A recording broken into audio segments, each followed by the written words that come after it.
आप अपन एक बार कल का सेशन ले लेंगे, या तो जो लोग बिल्कुल नहीं चल सकते वो यहाँ बैठ जाएंगे, नहीं तो हम लोग सोच रहे हैं थोड़ा आगे चलेंगे। वहाँ बड़ा बहुत सुरम्य स्थान है, वहाँ पे बहुत सुरम्य स्थान है। और मेरा तो मन है हमेशा, मैं ऋषिकेश में मेरा मन रहता है कि एक क्लास ही वहाँ ली जाए, है ना। कुछ कुर्सियाँ ले चलेंगे वहाँ पे प्लास्टिक की, और बाकी लोग जमीन पे बैठे। वो बालू रेत जो है बड़ी विलक्षण है। ये जो जगह है, यहाँ पे परम श्रद्धेय सेठ जी महाराज ने बहुत तप किया है।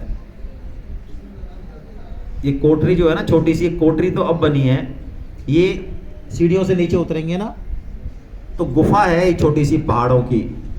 और ये अभी तो यहाँ पे आवक जावक हो गई है। पहले ये पूरी जगह पहाड़ों से, जैसे अभी इधर जब दिखाई देता है, ऐसा की ऐसी ये जगह थी। कोई परमार्थ, कोई वानप्रस्थ कुछ नहीं था। परम श्रद्धेय सेठ जी महाराज प्रवचन करते थे, लोगों का जो है मार्गदर्शन करते थे, पूरे ऑल ओवर इंडिया करते थे। वो बम्बई, दिल्ली, सब जगह जाते थे, कलकत्ता। तो परम श्रद्धेय सेठ जी महाराज ने ये लिखा है कि जब मैं गंगा पार के इस तिकोने स्थान पे एक बार आए वो, तो उनका ये भाव था ऐसा, इस स्थान पे कोई कारक पुरुष हैं सेठ जी महाराज। तो सेठ जी का मतलब है श्री जयदयाल जी गोयनका साहब, जो गीता प्रेस के संस्थापक हैं, जिन्होंने गीता प्रेस की स्थापना की 1923 में।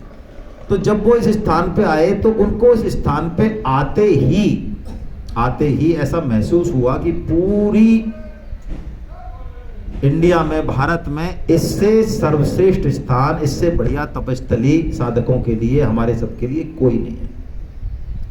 उस समय खाली पड़ी थी। तो इस पहले यहाँ पे कहते हैं ये बट वृक्ष है, यहाँ पे 2 महीने के लिए या एक महीने के लिए ये लोग आते थे। कोई कुटिया वगैरह नहीं थी, वैसे ही इधर उधर रहते थे। साल भर नहीं होता था यहाँ। फिर यहाँ पे मिट्टी के घर बने, कुटिया बनी, मिट्टी के घर बने। और सबसे पहले जो प्रशासनिक भवन है अपना, गीता भवन नंबर 1, वो बना यहाँ पे, गीता भवन नंबर 1। और ये पूरा ही स्थल जो है ना, ये संत महात्माओं के, ये आगे तक यहाँ अब तो ये बाउंड्री कर दी है, वरना ये आगे तक। हम आज से करीब 8-9 साल पहले आए। हालांकि ऐसे आपको अतिशयोक्ति लगेगी, लेकिन हम कुछ लोग 8-10 लोग चढ़ गए थे पहाड़ पे उधर से। वो 4 नंबर का एक रास्ता है, 4 नंबर के रास्ते से ऊपर पहाड़ पे, उधर हाईवे जा रहा है उधर से, उससे भी आगे, ज़्यादा दूर नहीं है वो। अचानक वो राजेश जी हैं, एक जो रेलवे में ऑफिसर है, एक गुफा दिखी उनको। तो उस गुफा में वो घुसे तो एक बहुत विलक्षण संत जो है वहाँ पे समाधि में लीन थे। और आप अज्यूम नहीं कर सकते वो गुफा इस तरह की थी। और अब वही बच्चापन अपना में जागृत हो जाता है, क्या करो, है ना। तो उन्होंने देखा तो उन्होंने बताया बाहर आगे कि भाई मैं तो ठगा रह गया, और बड़ी जोरदार बड़ी गुफा है। और तो हम सब जो है उसमें जाने लगे। आखिर में उनका, जब अब मनुष्य तो ऐसा है ना, क्या कहें, मनुष्य तो जहाँ जाएगा वहीं हल्ला करेगा, कचरा करेगा, आदत है, क्या करे। तो उनकी तंद्रा भंग हुई। फिर उन्होंने हमें इशारे से बुलाया। मैं जब देख रहा था उनको, तब उन्होंने इशारा किया। तो जैसे ही उन्होंने बुलाया तो हालत खराब हो गई मेरी। तो मैंने किया अभी पता नहीं क्या कर देंगे गुफा में बुला के। तो उन्होंने बुलाया कि आओ आप सभी लोग। हम लोग गए, बैठे, थोड़ा बहुत बोले वो, करीब 1 मिनट बोले बस। फिर उन्होंने कहा बस ठीक है, इतना ही, अब आप जो है नीचे उतर जाओ। ज़्यादा यहाँ पे हिंसक पशु भी घूमते हैं, और कई यहाँ पे संत महात्मा है, आप इस तरह से यहाँ पे, आप इस तरह से नहीं। बहुत विलक्षण स्थान है ये जगह बहुत विलक्षण है। यहाँ पे परम श्रद्धेय स्वामी जी महाराज, सेठ जी महाराज, भाई जी यानी हनुमान प्रसाद जी पौदार महाराज, बाद में सेठ जी ने भाई जी को ड्यूटी दे दी थी। वो यहाँ 1 महीने आके गोरखपुर से यहाँ पे सत्संग किया करते थे। आप खुद यहाँ बैठेंगे नीचे, हम अगली कक्षा शायद लें उसमें, तब आपको महसूस होगा कि ये बहुत विलक्षण जगह है। और एक बार स्वामी जी महाराज ने एक बहुत विलक्षण बात बताई। देखिए, संत बता सकते हैं। आप जब उधर बैठेंगे ना, हम जाएंगे गंगा किनारे, तो वहां बहुत ऊपर के पत्थर पहाड़ों में आप देखेंगे, ठीक है, बहुत ऊपर के जो पहाड़ के पत्थर हैं वो गोल है। ये बात 10 साल से तो हमारे हैं, लेकिन हमें कभी नहीं दिमाग में आई। ये स्वामी जी के साथ एक बहुत विलक्षण संत हैं, आपको करवाएंगे, कोशिश करवाएंगे, उनसे टाइम लेंगे। आज परसों आए वो हमारे बीच में। वो जब बैठे तो उन्होंने कहा कि स्वामी जी महाराज एक बार यहाँ बैठे थे। स्वामी जी महाराज बोल रहे थे, वैसे ही चुप हो गए। फिर अचानक बोले भाइयों, इस गीता का और गंगा का फायदा ले लो। ये गंगा बहुत समय रहने वाली नहीं है। लोगों ने कहा अरे गंगा तो उफन रही है, तूफान आ रहा है, बाढ़ आ रही है, क्या कह रहे हैं स्वामी जी? और ये बात तो 20 साल पहले कह रहे। हमारी कुबुद्धि तो ये कहती क्या कह रहे हैं, गंगा कहाँ जाने वाली है? स्वामी जी ने कहा ये गंगा रहने वाली नहीं है। जैसे जैसे कलयुग रहेगा, अभी तो गंगा के दर्शन, स्पर्शन और स्नान का मौका हमको मिल रहा है। स्वामी जी कहते हैं आज से सैकड़ों साल पहले गंगा का लेवल ये था। उन्होंने हाथ से इशारा करके बताया स्वामी जी ने। उन्होंने कौन से शास्त्र पढ़े कि गंगा का यहां तक बहती थी, यहां तक के पत्थर गोल है। आज इतने कम साल में ही 200-250 साल में गंगा का स्तर यहां आ गया है। आने वाले साल में ये गंगा, इसलिए गंगा और गीता हमें मिल रही है तो हमें लाभ ले लेना चाहिए।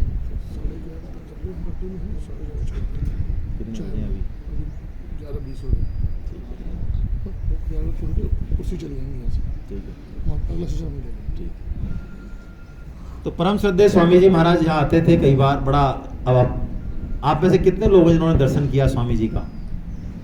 तो भाई आप लोग तो बड़े भाग्यशाली हैं, है ना। ये जगह बहुत विलक्षण है क्योंकि स्वामी जी महाराज भी यहाँ भाव में इसलिए आते थे कि परम श्रद्धेय सेठ जी महाराज जिनको वो गुरु मानते थे, हालांकि गुरु परंपरा स्वामी जी ने मानी नहीं है, लेकिन उनके मन में भाव था। क्यों भाव था? वो खुद स्वामी जी ने लिखा है, स्वामी जी ने लिखा है कि जब हम स्टूडेंट थे तो कल्याण 4 आने की आती थी। स्वामी जी बताते हैं, स्वामी जी तो हम स्टूडेंट थे तो कल्याण पढ़ने की हमारी बड़ी इच्छा थी। कल्याण को लिखते थे भाई जी। तो कल्याण के लेखों को पढ़ के हमें ऐसा लगता था कि इस कल्याण को हमें लेना चाहिए, लेकिन हमारी क्षमता नहीं थी। तो वो कहते हैं कि हमने पोस्ट कार्ड लिखा, किनको? भाई जी को। परिचय कुछ नहीं था, पढ़ते थे कि 4 आने की जगह यदि हमको इस कल्याण को 1 आने में दे दिया जाए तो हम कल्याण के ग्राहक बनना चाहते हैं। भाई जी की ये बहुत विलक्षण विभूति है भाई जी। उस जमाने में हजारों पोस्ट कार्ड आने के बाद यदि अपन गोरखपुर चलेंगे कभी गीता वाटिका में भाई जी का रूम अभी विद्यमान है, 10x8 का रूम है, जहां से भाई जी ने सारे पुराण, सारी गीता, रामायण सबका जो है संपादन किया है। 24 घंटे काम करते थे भाई जी, बहुत विलक्षण, और हाथों से जवाब देते थे पत्रिका। स्वामी जी के पास भी जवाब आया, उन्होंने 1 आना किया। उस कल्याण में एक बार सेठ जी का लेख छपा। तो जब सेठ जी का लेख छपा और उस लेख को जब स्वामी जी ने पढ़ा तो स्वामी जी ने कहा हमने ये जान लिया कि इस लेख को लिखने वाला कोई सामान्य आदमी नहीं है, क्योंकि उस लेख में शास्त्र की भाषा नहीं थी। स्वामी जी ने कहा इस लेख को वो लिख सकता है जिसे भगवत प्राप्ति हो चुकी है, जो तत्वज्ञ है वो लिख सकता है उस लेख को पढ़ के, क्योंकि स्वामी जी तो उस लेवल पे थे। तो स्वामी जी ने कहा इनसे मिलना चाहिए। ये किनका लेख है? जयदयाल जी गोविंद का, इनसे मिलना चाहिए। तब जो है स्वामी जी सेठ जी का मिलन होता है, और तब जब सेठ जी स्वामी जी को कुछ कहते हैं, क्योंकि सेठ जी भी तो जानते हैं ना कि स्वामी जी क्या हैं, तो बस मानो स्वामी जी का इंतजार ही कर रहे थे। जैसे ही स्वामी जी एंटर हुए तो सेठ जी ने उनको आदेश दिया है कि आप प्रवचन करो। तो स्वामी जी ने बिल्कुल ठोक के मना कर दिया कि नहीं, ये प्रवचन हमारा नहीं, हमारा प्रवचन क्या, हमें क्या आता है, हमने तो कथाएं करी हैं, गीता करी हैं, छोड़ दी क्या कहा कि बिल्कुल विरक्त हो गए थे उस समय स्वामी जी, हम कथा बता नहीं करेंगे, ये तो छोड़ छाड़ दिया आपने प्रवचन ना, ये नहीं, ये मान बढ़ाई का काम नहीं। हाँ, भजन गाते थे, विरक्त थे मतलब। लेकिन सेठ जी ने स्वामी जी को ही आगे रखा है और स्वामी जी का आज्ञा पालन किया उन्होंने। सेठ जी के आदेश से ही भाई जी भी परम बैरागी सन्यासी बनने वाले थे, लेकिन सेठ जी ने उनको सन्यास की आज्ञा नहीं दी और उनको कहा कि आप स्व कल्याण करने में क्या है, आप स्व कल्याण के लिए आए हो क्या? आपको पता नहीं है आप कौन हो, किस लिए आए हो? आप कल्याण का संपादन करो। 44 पेज उनसे वो निकलवाए उन्होंने, नहीं दी उनको सन्यास की आज्ञा। ऐसे ही यहां बताते हैं भाई, अब हमने तो यहीं से सुना है, पढ़ा तो नहीं। सेठ जी 1955 में शरीर छोड़ दिया था सेठ जी ने, आप सोचो, उनकी खुशबू आज भी है। और 2003 में यदि आप आज सुबह गए, जो सत्संगी भाई, वह पूरे आम के वृक्ष हैं, और इसका ठेका छूटता है और इतने आम गिरते हैं, आप आएंगे तो टप टप टप टप आम गिरते हैं। लेकिन जिस समय स्वामी जी ने शरीर छोड़ा 2005 में,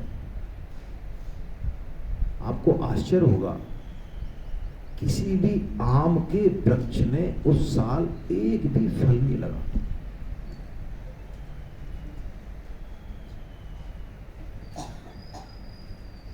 ये बात जब हमें यहाँ के संतों ने बताई रात को, टपक पड़े वो। इन पेड़ों के एक एक पत्ते में, इसके तने में मानो स्वामी जी की वाणी, स्वामी जी की आत्मा का वास है। सेठ जी ने इस बात को भी किताबों में कहीं नहीं है ये, सेठ जी ने कि उनको पता था स्वामी जी क्या करने वाले हैं आगे, क्या होने वाला है आगे।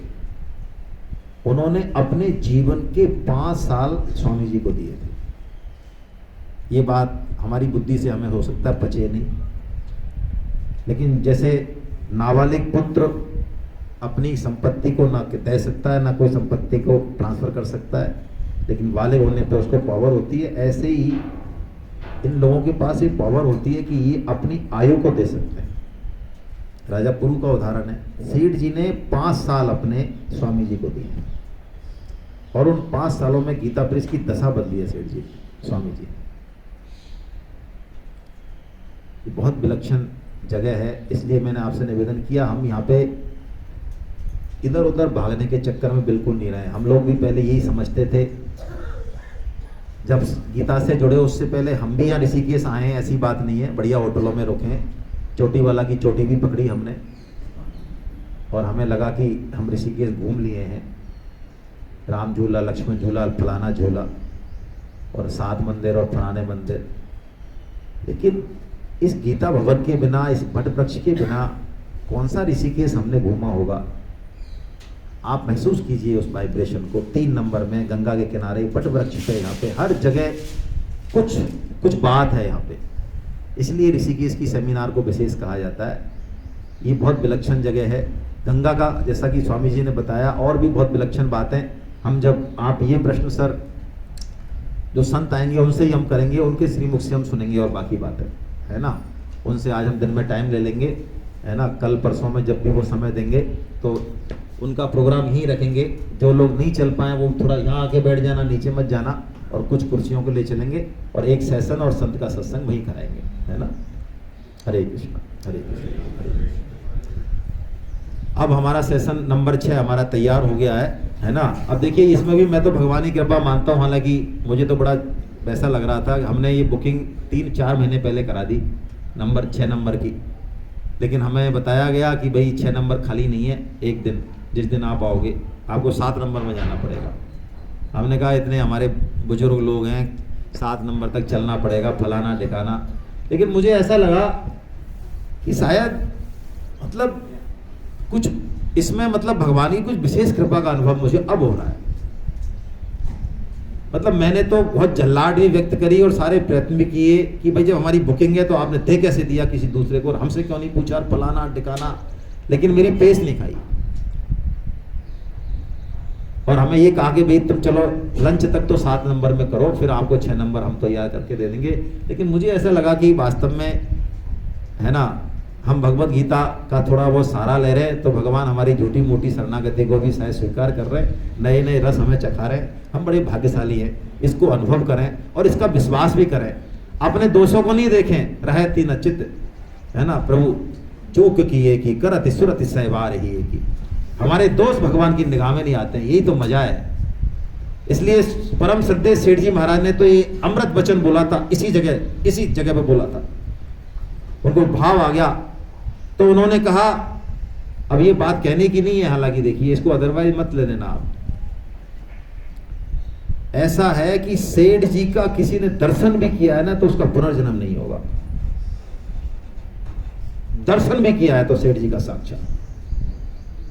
और उसी दम पे स्वामी जी ने भी ये बात की थी, यहीं से घोषणा की थी कि आप अपने मन में संकल्प कर लें सेठ जी का ये आशीर्वाद लेके कि हम चाहे जैसे हों, हमने गंगा का पान कर लिया, हम ऋषिकेश की दिव्य भूमि पर आ गए और हमने भगवत गीता का आचमन कर लिया, भगवत गीता का श्रवण कर लिया, अब हमारा पुनर्जन्म नहीं होगा।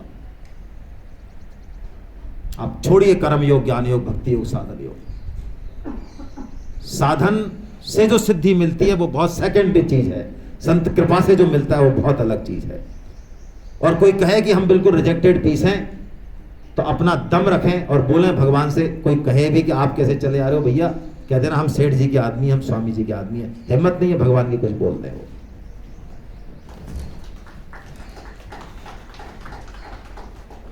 बस इस साधन वादन सब करते रहे, सब काम करते रहे, अंदर से इस चीज को पकड़ के रखें कि यदि हम इतने वीआईपी नहीं होते तो क्या हमें सेठ जी स्वामी जी की वाणी मिलती, उनका आशीर्वाद मिलता, उनका दर्शन मिलता? संभव नहीं था, संभव नहीं था।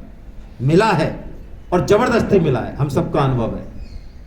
तो विश्वास रखें इस चीज का और इस चीज को लेके जिए, अपनी मस्ती में जिए, अपना कर्तव्य पालन करें, लेकिन इसमें मस्त रहे इस बात में। हरे कृष्णा हरे कृष्णा। अब हम लोग 6 नंबर में चलते हैं, अगला सेशन हम वहीं लेंगे, ये कुर्सियां तब तक शिफ्ट हो जाएंगी, थोड़ा सा अपन अल्पाहार करते हैं वहां पे। 6 नंबर जो 5 नंबर से पहले ही लेफ्ट में पड़ेगा, है ना, पुराने साधक सब जानते हैं, बाकी नए साधक उनको फॉलो करें। हरे कृष्णा हरे कृष्णा।